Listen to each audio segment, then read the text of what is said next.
We already got 10 people watching.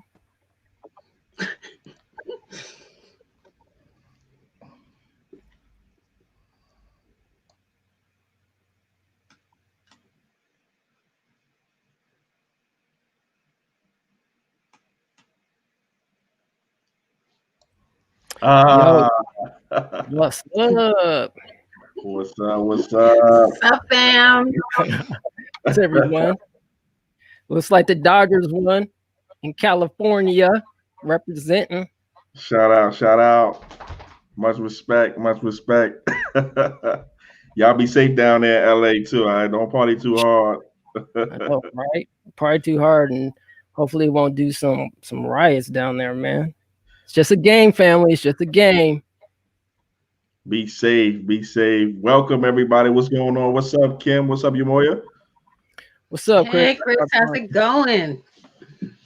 All right, so like I think should we give a quick introduction of who we are? I think most people probably would know who we are, or what do you guys think? What's up, Ronnie? Welcome. What's up, Ronnie? Let's intro ourselves. Let's let you know. We're gonna have some new people. Okay. It won't hurt. All right, Chris. You want to go first, brother? Sure. Chris Larson. What's up, family? ADOS Sacramento, ADOS California. I am so excited to be here for our first community call-in late night ADOS CA Media special. So what's up, fam? Happy to be here. Can't wait. We got a great conversation coming up. What's up, fam? See ADOS Louisville in the house. And the Queen, Kim. What's up, Kim? Hey. I'm Kim with the ADOS SAC, ADOS California, and ADOS Cal Media. Happy to be here today. Cool. I see Daughter of Zion in the building. Cornelius Daniels. What's up, fam? My name is Umoya, part of the ADOCA Media team. Part producer, part co-creator, and part person who just wants to have fun and enjoy and try to give some knowledge and wisdom to the ADOS family. And I'm also a student and I love learning. So anyway, Kim, I think we should probably get into it if you want. Yeah, let's get into it. So we've got our agenda here. First, we will talk about the train wreck of a final debate. We've got a couple of clips to show you here. And here we go. The issue of race. Vice President Biden, you say that President Trump's response to the violence in Charlottesville 3 years ago, when he talked about very fine people on both sides, was what directly led you to launch this run for president. Oh, yeah, sure. President Trump, you have often said that you believe you have done more for Black Americans than any president, with the possible exception of Abraham Lincoln. My question for the two of you is, why should voters trust you rather than your opponent to deal with the race issues facing this country over the next 4 years? Vice President Biden, you go first. It's about equity and equality. It's about blah, blah, blah, blah, blah. President Trump, you have 2 minutes. Why should Americans trust you over your opponent to deal with racism? He did a crime bill. Blah, blah, blah, blah, blah, blah, blah, blah, blah, blah, blah.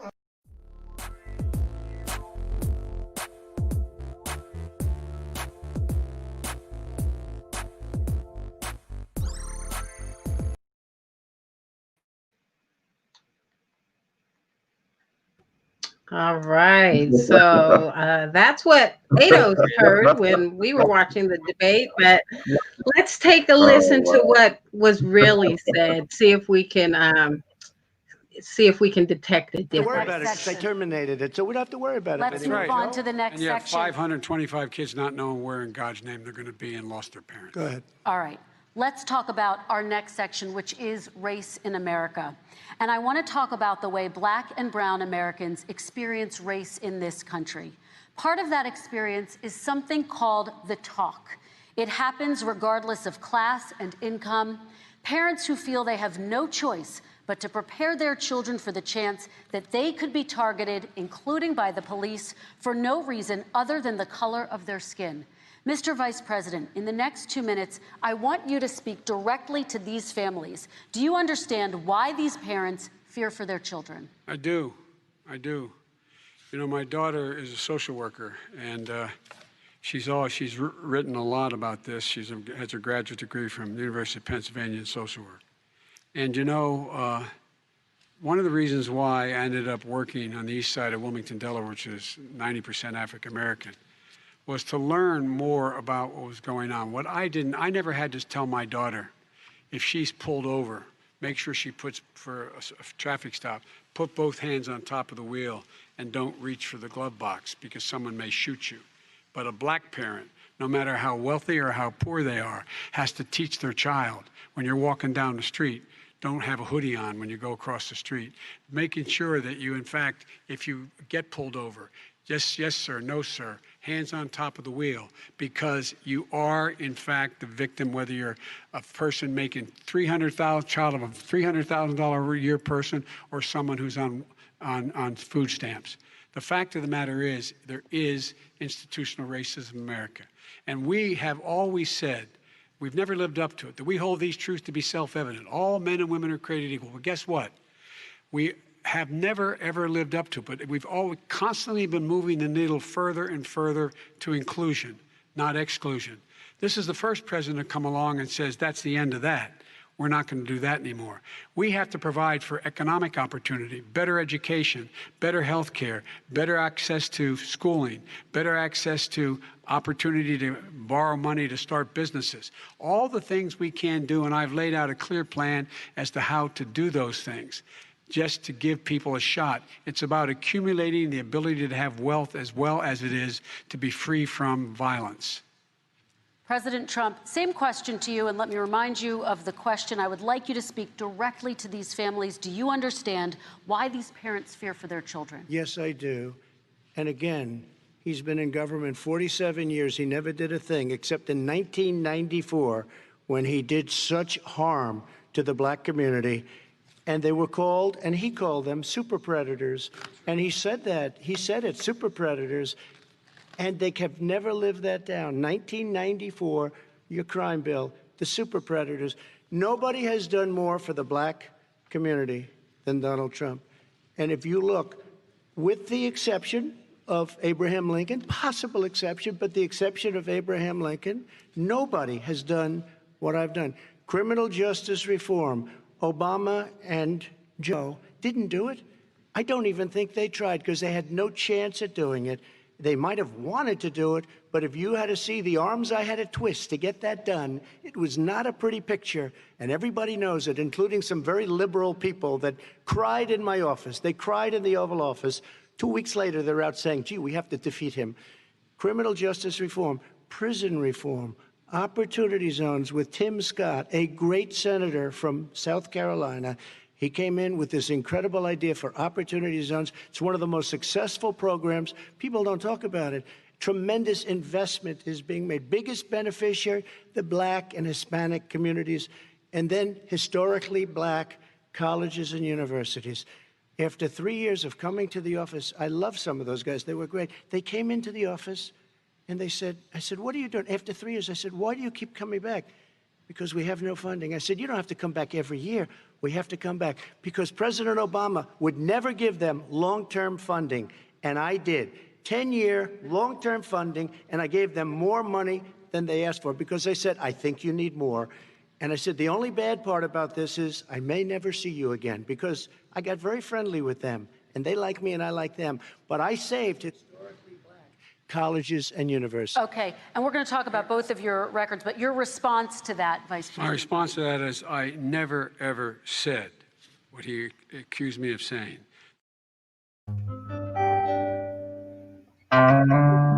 Wow. So I got some initial reaction to that, and I hate to just jump in here, but I was sort of tearing my hair out, what hair is still is, listening to what was being said. But before I even go too deep into what I heard.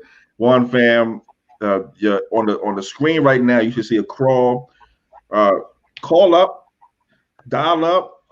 We want to hear from you tonight as well. We got a few different topics we're going to cover. First, of course, is the debate. 720-740-9699. I've always wanted to say that. I've always wanted to have a number to tell people to call in. So 720-740-9699. Access code 6572569. It's on the screen right there. Call up. We want to hear from you on the few topics we have to discuss today. First of which will be the debate. And Kim, you called it right. I think a train wreck. One thing that comes to mind is, first of all, neither of these candidates support reparations, right? So let's just get that out the way. First of all, second of all, it is strange to me to see the Republican Party running to the left of the Democratic Party on issues of race and criminal justice. I think that's a testament to how bad the Democrats have done on the issue of criminal justice. When Donald Trump can be to your left, when Donald Trump can be calling you out, when a Republican can be calling out a Democrat on national TV about how bad the Democrat is with respect to race and have some important and valid points, I think that shows the kind of choices that we have in front of us here for the election, which, by the way, is 7 days away right now. This is not any way good for or to say anything good about Trump. He has been Mr. Law and Order, right? Mr. He has in many ways been just as bad for Black folks on a number of issues as has many presidents past, and as probably Joe Biden would be as a president going forward. So I mean, just listening to that, it is a reminder for me about why the vote down ballot strategy this election is really the way to go. I'm not, and I should also say that the views that I express here are my own personal views, right? They don't reflect any particular organization that I work with. But my own personal views is I can't vote for Biden. I can't vote for Trump. I'm down ballot all the way, and this lesser of two evils I think is so clear this time. It's so clear that you're voting for the lesser of two evils, and we really have to get out of that. And I think the only way you do that, a part of the only way you do that, is you don't give either of them your vote, and you force them in other ways as well to compete for your vote, in ways that are going to benefit your own community. So, I mean, that was tough to listen to. I don't want to ramble on, but Kim, Umoja, do you have any thoughts? Well, exactly what you said is what we're going to do. I've got a little clip for you here. ADOS,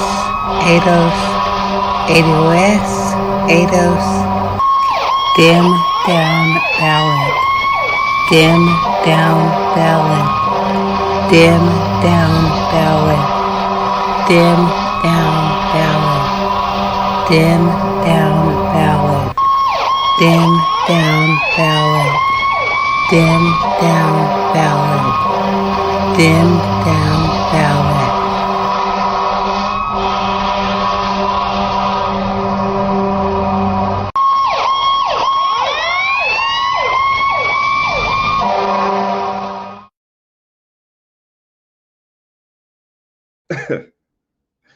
Now that we've kind of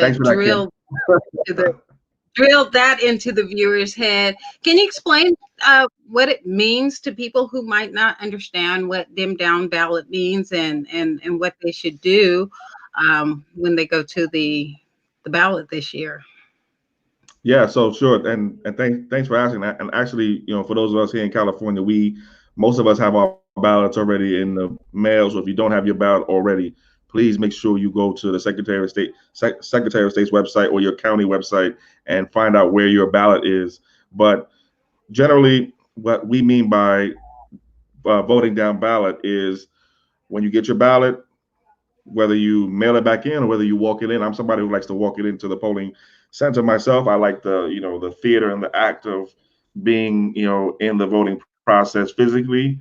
But however you do it, leave the top of the ticket blank or write in ADOS. Right. So if you can write in, if your state allows you to write in ADOS, or leave it blank at the top of the ticket, because neither of these candidates deserve your vote.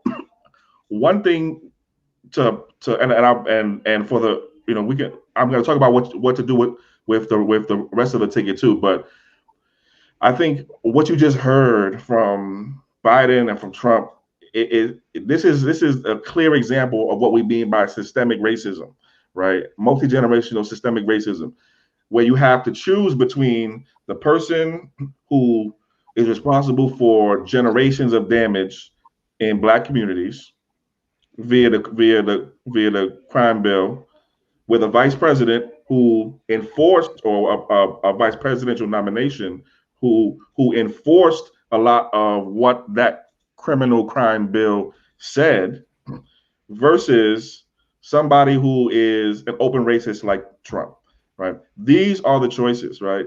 This is what we mean when we say systemic racism, when you have these kinds of choices. So down ballot voting is the strategy that I'm doing. First of all, I'm gonna leave the top of the ticket blank.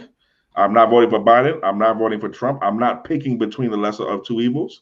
And then I'm gonna go down my ballot for each of the different races, for each of the different propositions, and I'm going to vote my interest in each of those.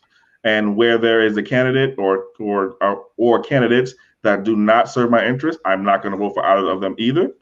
Where there are ballot initiatives that I support, I will vote for those. Where those that I don't support, I will vote against those. I will vote locally. I will be participating after the elections. ADOS California has a voter guide for each proposition that's on the statewide ballot this year here in California. So if you want to know what our collective positions are, you can check out our ADOS CA voter guide. It's on ADOS CA Media on Facebook, ADOS CA Media on Twitter, also on ADOS CA Media on Instagram. But that's what we mean when we say vote down ballot. Leave the top of the ticket blank and go down the ballot locally and vote your own interests. Okay, and I follow the ADOS chats and on Twitter and all the talk there. Do you have any opinions on? Some people say Trump would be better for ADOS. For one, it's a shorter amount of time, 4 years that we've only got to deal with. And then also he has the strict immigration policies. A lot of people think that, these candidates are trying to erase ADOS with their influx of immigration to get those votes where ours don't matter. Do you have an opinion on that, Chris? I definitely do, and for the folks in the chat and watching us on YouTube, please feel free to put your comments, your thoughts in as well. We want to get your ideas, your thoughts too. Also, we have a number for you to call in as well. So call in, let us know what your thoughts are. We're discussing the debate, the last debate, also the upcoming elections, or the last day to vote in the current election. Almost 60 million people, or probably over 60 million people now, slightly over 60 million people have already voted in the 2020 election.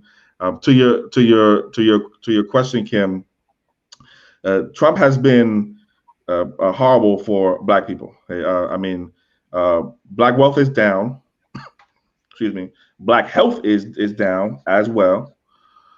We exist in a time when we have 225,000 people dead from a pandemic that the administration mismanaged the response to. Some estimates say that 1 in 4 of those dead are Black people. we've got, some 41% of Black-owned businesses out of business. We've lost 500,000. Excuse me. Yeah, half a million Black-owned businesses so far. I'm not a single issue voter.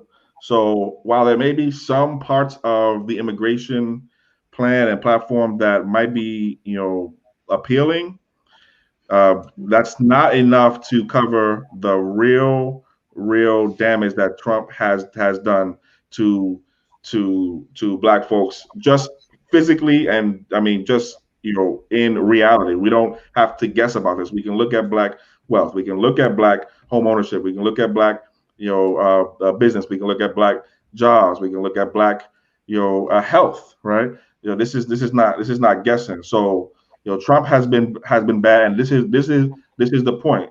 We have to choose between bad and bad. That's not a choice that I want to do anymore, and so that's why I'm voting down ballot. What do you think, Kim? Well, I'm down ballot all the way on this one and voting for interest. I don't know why we didn't decide to do this sooner. 4 years is a long time. We got a comment in the chat saying that the 4 years seems like 40 years. I can totally agree with that, but this is a chess game. So I think that if the Democrats lose this one, there's no way that they're going to go back to, back to the table without a Black agenda and some tangibles in mind, because it just wouldn't be worth their time. They lost in 2016.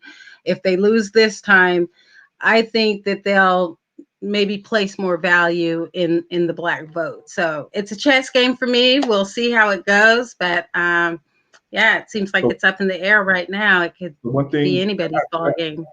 So I didn't mean to interrupt you, but you just made a good point. A really good point. So, from what we understand right now, if you look at the latest polling and the latest polling averages coming out of 538.com or Real Clear Politics or some of the other more trustworthy types of forecasting places for polls, right? We know in 2016 we thought the election was going to go one way, or some people thought the election was going to go one way and went completely a different way, right? Depends on who you were listening to, because there were people who thought that Donald Trump would win, and there was some polling evidence to suggest that the race was closer than a lot of us thought it was. But right now, let's say if you look at the 538.com latest forecast, it says something like Trump has like a 12 in 100 chance of winning, and Biden has an 88 in 100 chance of winning. This is what we see from other kinds of polls too. Again, the only polls that really matter are the polls on election day, right? When we actually get the results. But right now, it looks like we're gonna have a Joe Biden, Kamala Harris administration. We're 6 days out. Kim, do you trust the polls right now? Do you think the polls are right? Do you think Trump is going to upset?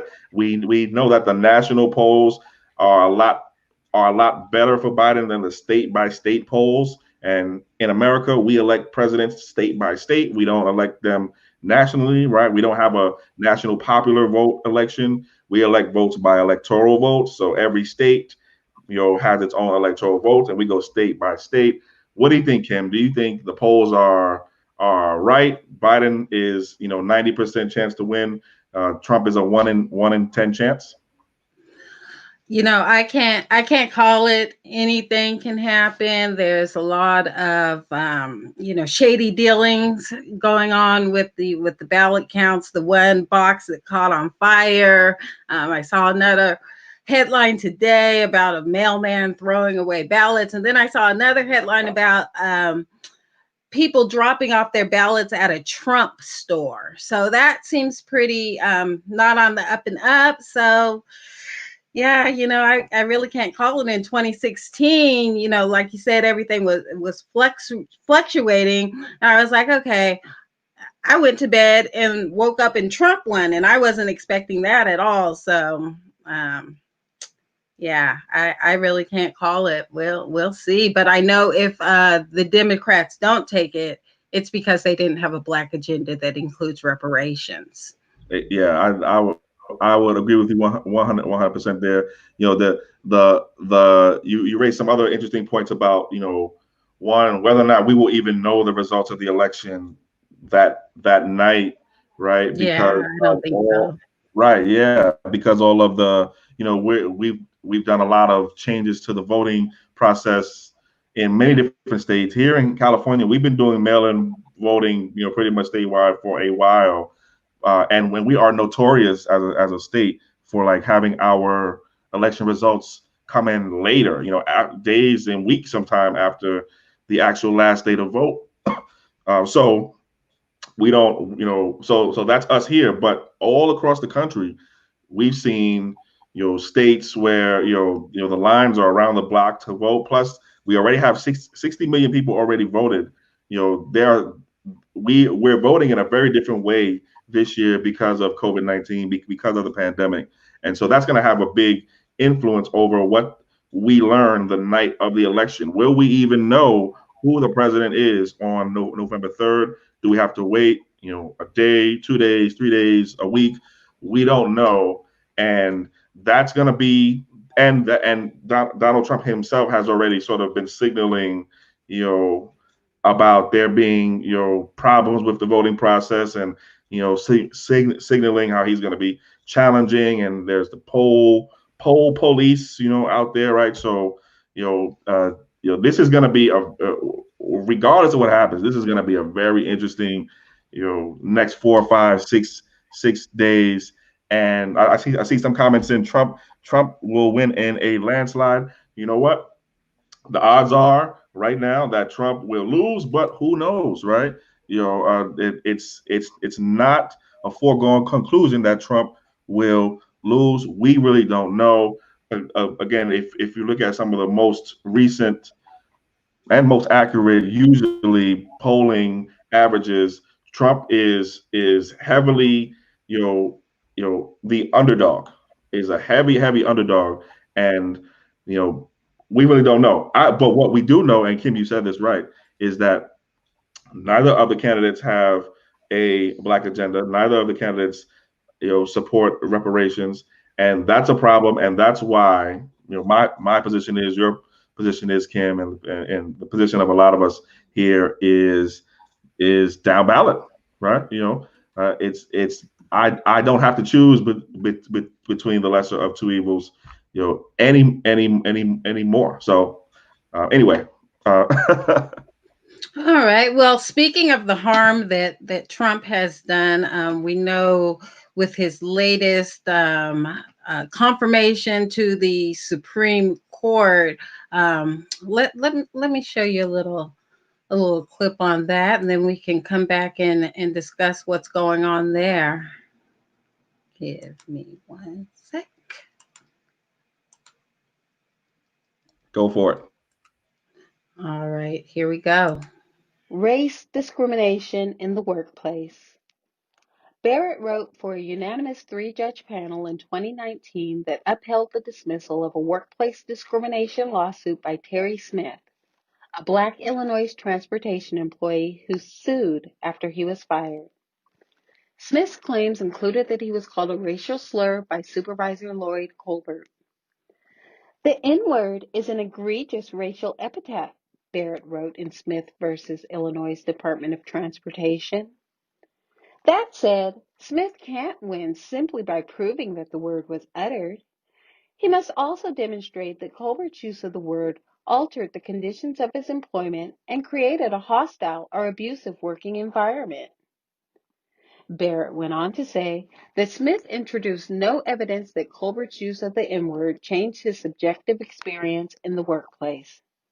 To be sure, Smith testified that his time at the department caused him psychological distress. But that was for reasons that predated his run-in with Colbert and had nothing to do with his race. His tenure at the department was rocky from the outset because of his poor track record.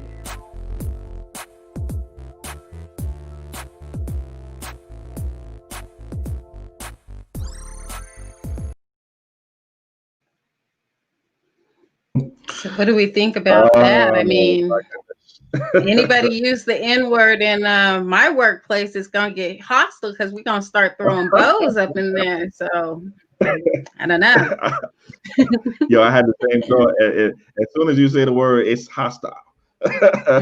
You know, and they use a funny term, objectively, change the conditions of the workplace, as opposed to subjectively change the conditions of the workplace.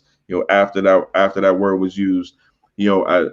So this has been, I think, the nomination of Judge Amy Coney Barrett, or they call her ACB now.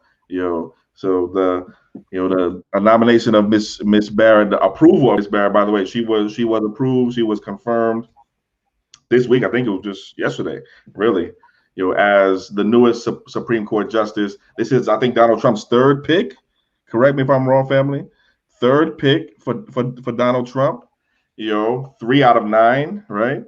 And we know the whole history, or some of us know the history of how this was such a controversial pick, because it comes literally 5 days right before the election, or a very controversial confirmation, because it's 5 days before the election.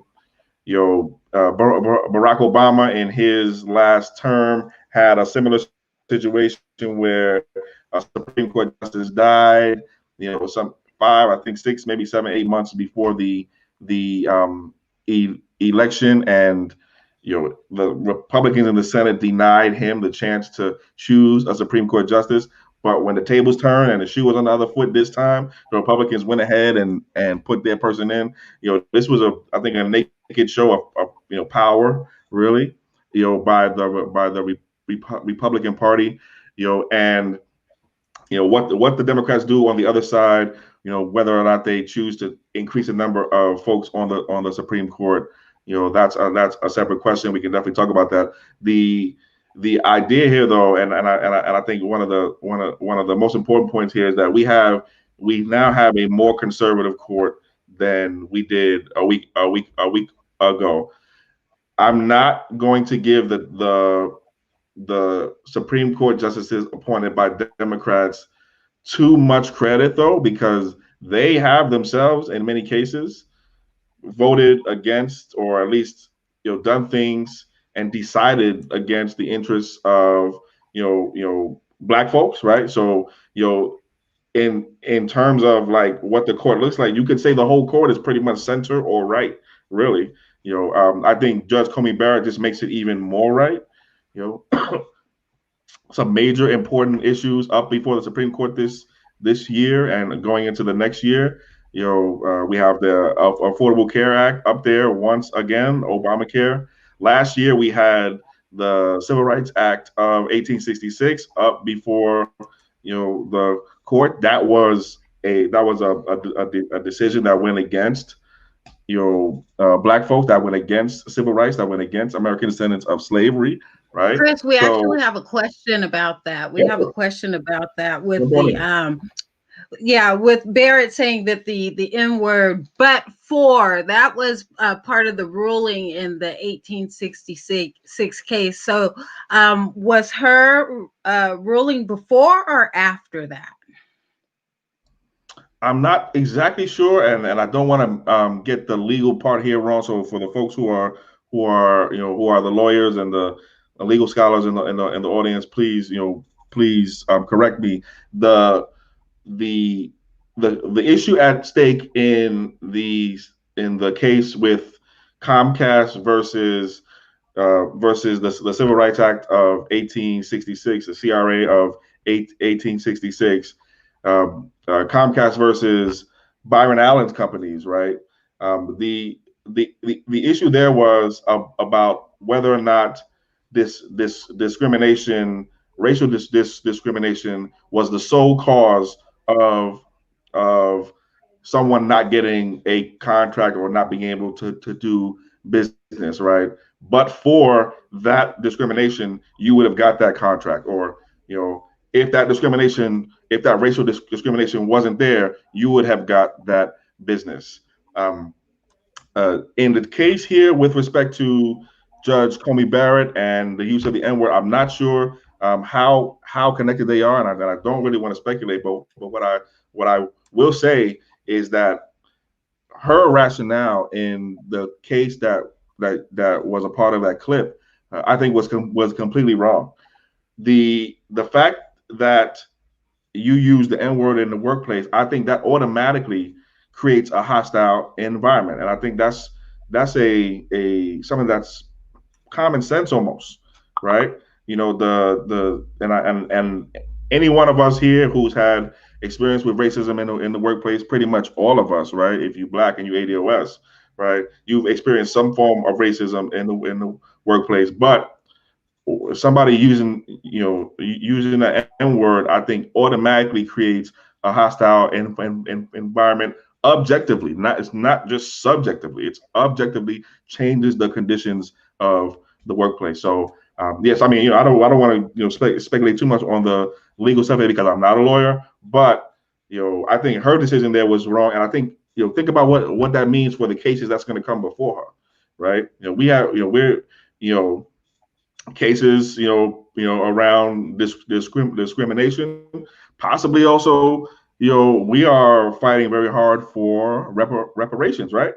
In the off chance that that any successful reparations legislation is challenged and makes its way to the Supreme Court, and Judge Comey Barrett is there, which is likely, right? She's a relatively young woman. She's going to be there on a lifetime appointment. There are going to be some implications for her and for any type of reparations effort that ultimately gets challenged, right? So if she's already thinking that if she's already downplaying and minimizing racial discrimination, how's she going to respond to something that's very lineage and race specific in terms of reparations? So there are some really, really big implications with respect to Judge Amy Coney Barrett's past these decisions, and also what she may be deciding on in the actual future. Okay, and speaking of discrimination, if we could just go to a quick slide here, Judge Myra Selby. Never forget, Myra Selby is the Black woman judge whose court seat was stolen for Amy Coney Barrett. The first day, make that a little bigger. The first day of Amy Coney Barrett's confirmation hearing all but solidified that it was a matter of when and not if she would become the newest justice on the U.S. Supreme Court. Therefore, it may behoove Democrats to change their messaging from one of the absolute defiance to one that brings awareness to related political issues just 3 weeks to the day before the general election. One way they could do that is drawing attention to Republicans' tradition of packing the courts that dates back to President Barack Obama's nomination of Myra Selby, a Black woman judge to the Seventh Circuit Court of Appeals in early 2016.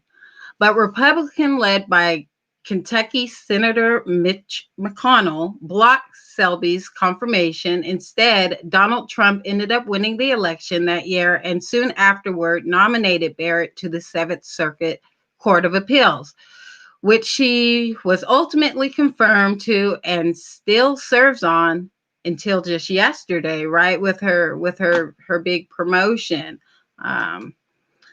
So how do we feel about that, and whatever happened to Myra Selby?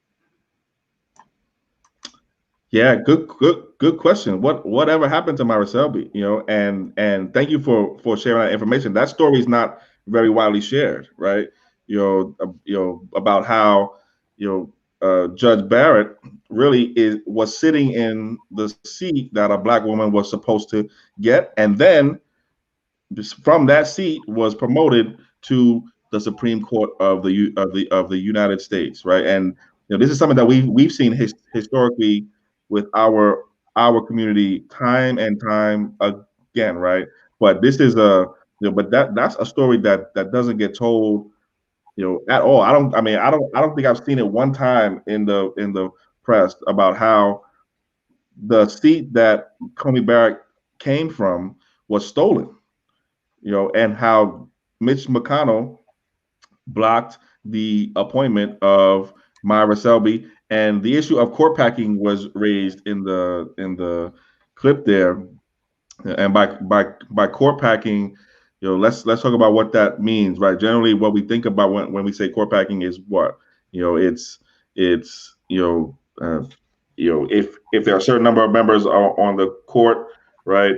You add people to it, right? You add more, you add to the number of members of the court. That's what I generally think about when I think about court packing. I think there's another way to look at it too, right? Which is you pack and you stack the court with people who you want, and you block anybody else from even being able to be appointed, right? And it's the Senate's job to advise and consent on federal courts, right? So this is an issue that's going to be really, really important coming up. Not just after Coney Barrett's confirmation, which happened this week, but it's going to be really, really important. In the next cycle, when after we know who the next president is, after we know who's going to be the next, who's going to be in control of the Senate, etc. A lot of our fighting as ADOS people, as Black people in this country, is through the courts, right? I mean, I don't have to tell us that, but but this was a big week in terms of courts, and I'm not sure what the Democratic response is going to be, but Joe Biden has been not so forthcoming about whether or not he would seek to increase the number of Supreme Court justices. I think the last time the Supreme Court increased the number of justices was probably back in the early 1900s, maybe 1920s, 30s ish. I'm not, if I'm, please do correct me, right? But Joe Biden hasn't said, and the Chuck Schumer and the Democrats haven't been really saying, we're gonna increase the number of Supreme Court justices. I think they've been scared to do that, and I think that may be something that they have to or need to do. I don't know. What do you think? So, Chris, do you think that we didn't hear much about the Myra Selby case because Obama didn't fight for her? Yeah, I think so. I think that's for sure, and I add that to the list of things that Barack Obama didn't fight for, right? Especially on things like the courts, right? These federal courts. Myra Selby could have been the next Supreme Court justice. Other than as opposed to someone who thinks using the N-word in your workplace ain't really that big of a deal. Right. Which is who we have now, right? So yeah. Yeah. That's part of that tradition and history of stolen wealth and stolen opportunities. And I've just got one more slide on that before we move on to our next topic. And I just grabbed this off the web today. I found it interesting, but Amy Coney Barrett, by the numbers, only 2 years in private practice, never tried a case, never argued an appeal, never argued before Supreme Court. Most private work involves civil cases, not criminal cases, never served as a judge until 2017. So it doesn't even sound like she's experienced for the job that she's, been gifted. I mean, this is a gift. Yeah, one thing that's actually important to point out on that list of things that are not good about Judge Barrett, right? A lot of her work is in civil cases, right? So cases involving money and business, okay? And this is an important point to tease out here too. The threat of somebody like a Coney Barrett on the court is not just around cases, where your employee used the N-word, and does that create a hostile environment or not. The the question of how sympathetic, sensitive, friendly our court system is, our third branch of government is to the business community, particularly the large, big business community, is also a big thing that is going to be impacted by Judge Barrett's confirmation now. In the case of the Civil Rights Act of 1866 last year, and many other cases, and many of the cases that come before the Supreme Court, they're about how powerful business and corporate interests are and can be. And a lot of what we know about Judge Barrett is that she's been friendly, if not more friendly than she needed to be, to large business interests, large corporate interests, and the wealth class in this country. That's automatically bad for Black folks. That's automatically bad for DOS folks, right? And so, we have to keep an eye on her record and also her positions going forward with respect to business, right? Does she support monopolies, right? Does she support expanding corporate power? Does she support the corporation's right to interfere and be involved in our elections, right? These are some big business related questions that she's going to have her hand in probably for the next 40 years. Okay, this is a dangerous appointment in many ways, but again, I don't want to make it sound like the democratically appointed justices on the court are somehow, so much better. They've been just as wrong and just as bad on a lot of these issues as well. And I think this was, the CRA case of 1866, I think, showed that last year. Okay. All right. Well, we've got one more hot topic to discuss, so we'll just go ahead and get right to that. See what Ice Cube had to say on the Queens of Cocktail. Is that it? Is it Queens of Cocktail? Cocktail Queen? The Cocktail Queens. Okay, here we go. Cube, I hear what you're saying, but I just want you to know, as Black women, how we would feel with, there's no mention specifically of Black women in the contract with Black America. They do have to stand on top of that. I just told you can write that up if you want it's to. We're not out here jumping on calls. We all Black, so we all. We're not meeting up with Jared Kushner and Donald Trump about this. You are. So you can't say, well, if you don't like it, add to it. You're out here. You took that job. You took that position. I'll write it up. So don't say I'll write up the Black woman's part of the contract for you. Good. How many words do y'all want it to be? The thing is, you guys are the experts, but here we go again. You just want to talk. Nobody want to help me. Just want to talk. But y'all the experts on Black women, so why won't y'all help me? See, that's the problem. I can tell you why. You just let me guys party. So anyway, the initiatives have already been set. So I wish listen, you guys, we are way over. We're way over. I wish we would have you for more time, because I feel like you have a lot to say, Ice Cube, and you're very influential, and we appreciate this. And I hope we can respectfully debate and no feelings hurt. I don't think you are the type that would get hurt. I appreciate y'all. I wish we could have you back and have more of this conversation. Would you be open to come back here? Of course, we family, and can't nobody hurt my family. Can't hurt my feelings. Well, we're gonna. Oh, family can't hurt your feelings. Family can't hurt your feelings. Hey, speaking of fam, can't hurt nobody's feelings. Y'all, the phone lines is open, fam. We got about 10 minutes left. If y'all got something to say, call us. Better say it now. All right, fam. What's the number, fam? What's the number? 10 minutes. Man.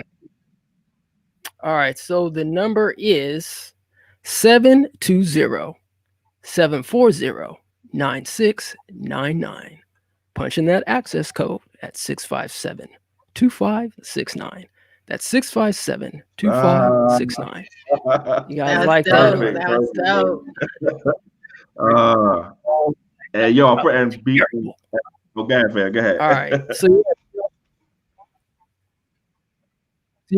So we want to get into Ice Cube real quick before we and sign I out. actually want to hear what Kim got to say about this, because this was you know what? I could not understand a word they were saying there because they were all talking over each other. I thought they could have been more diplomatic.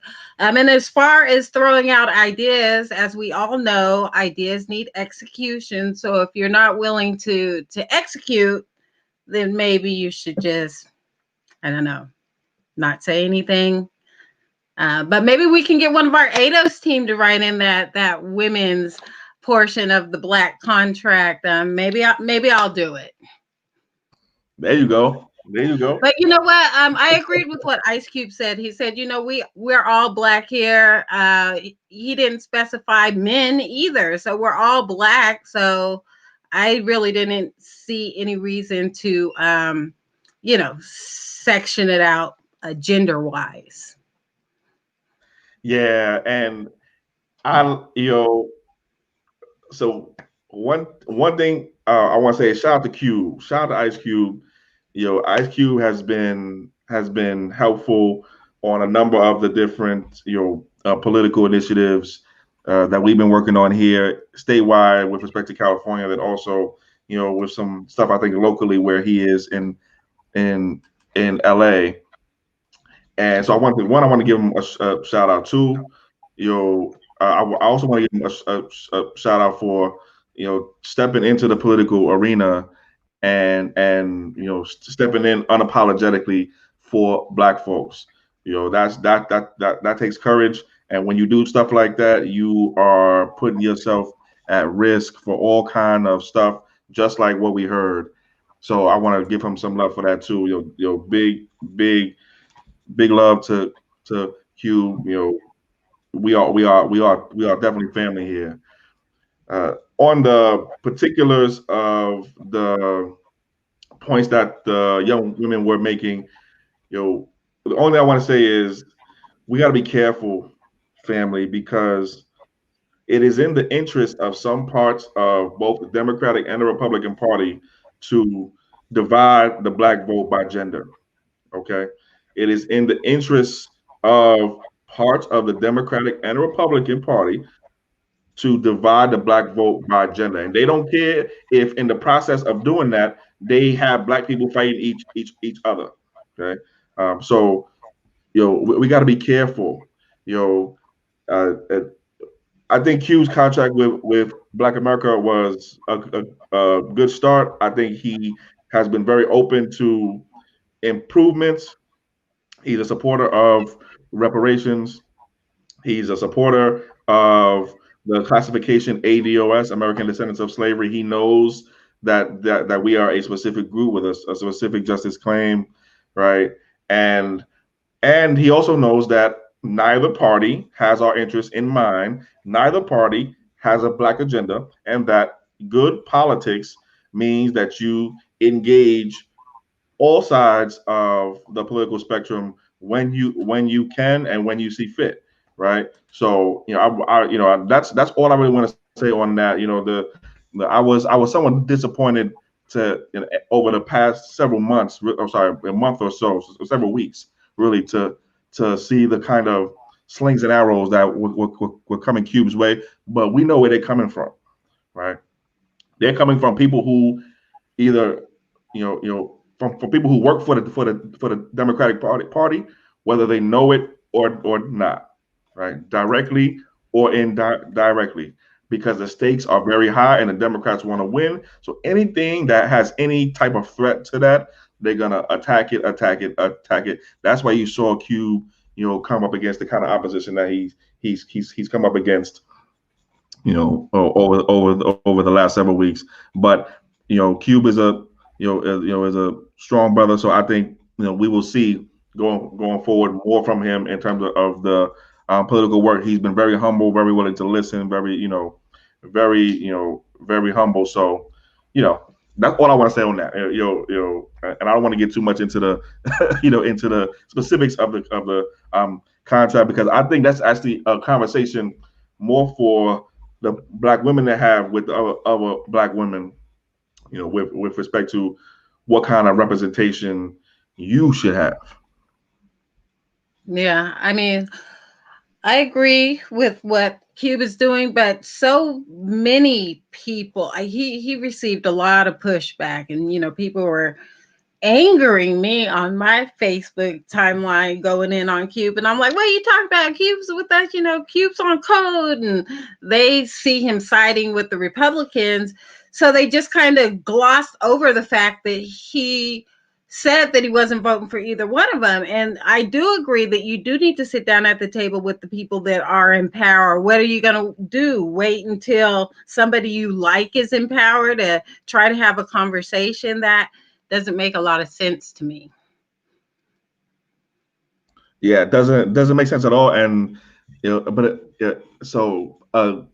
it's a parts of the Democratic Party and parts of the Republican Party. But let's be real, because Black folks vote 90+% for Democrats.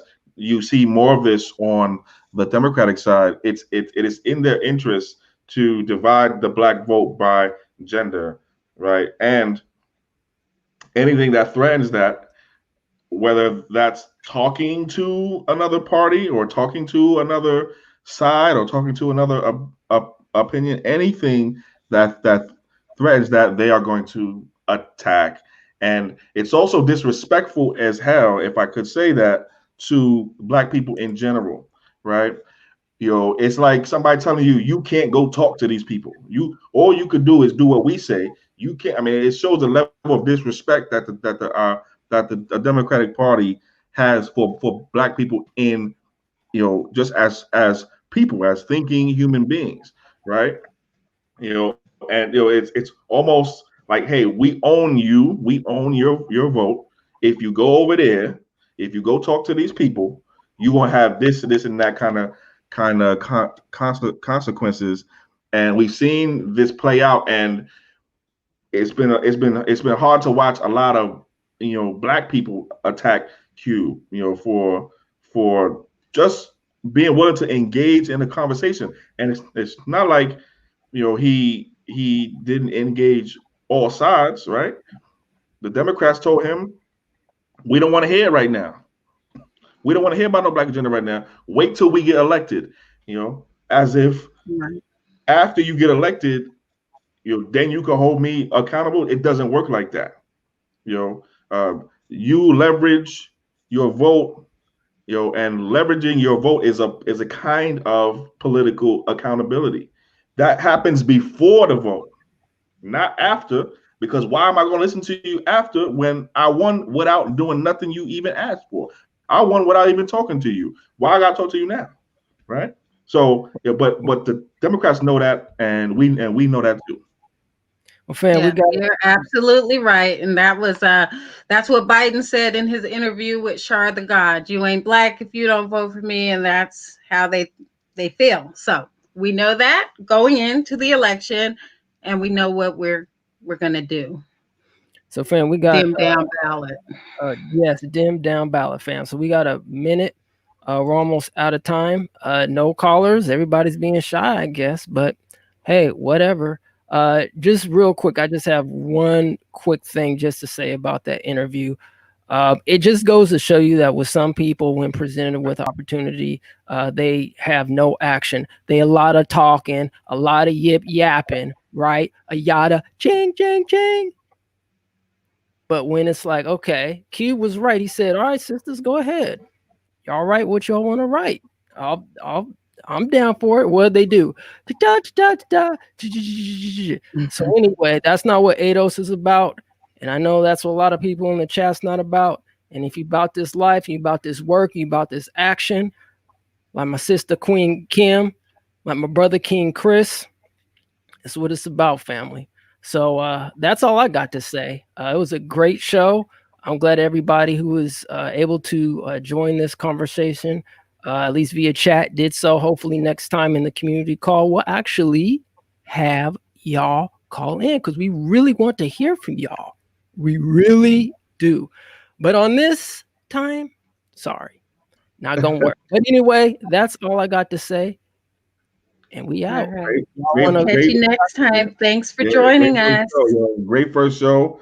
Great first show. Thank you, everybody, for staying up with us. Great first show. Can't wait to come back soon.